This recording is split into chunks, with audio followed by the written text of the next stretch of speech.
So guys, yung mga kalaban natin, yung mga kontrabida natin nandyan. Ayun, ang dami nila. So dito tayo sa Kamatisan at binisita naman natin after mga few days after natin mag-harvest. Tapos may hinog na naman. Yan, tapos ang laki. Pabunga pa rin siya ng pabunga. So yan. Yung naisa ibaba, palaki ng palaki, tapos bunga ng bunga naman yung iba. Tapos dito, ayan, may hinog na. Ang laki. Malaki na naman, may hinog na. Kuhanin natin yan.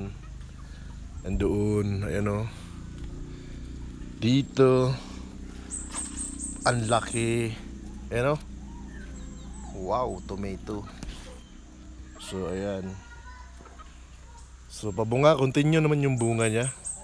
Need nating malagyan yung puno ng pampabunga ng mga organic. So dito, yan malaki. Yan siya. Tapos yung sayote guys, nandyan lang din. Tapos ideal nang kuhanin yan para gawing ulam. Ayan siya. Tapos yung okra natin dyan. Tapos doon, bunga na rin agkari. May ano. Pag naulanan talaga sila, ano yun. Ito yun guys, oh. Sayang. Nako. Ano sa tubig to? Pag sa ulan, nasisira.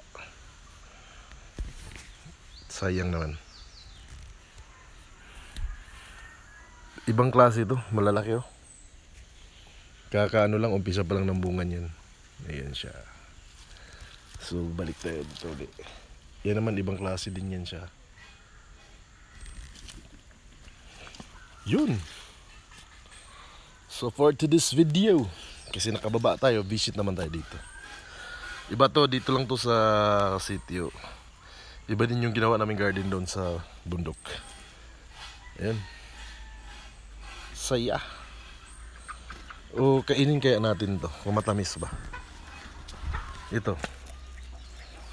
So.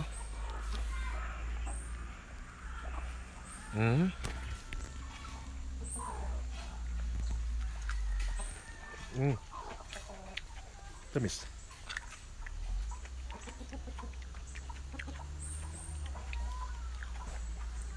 Sarap.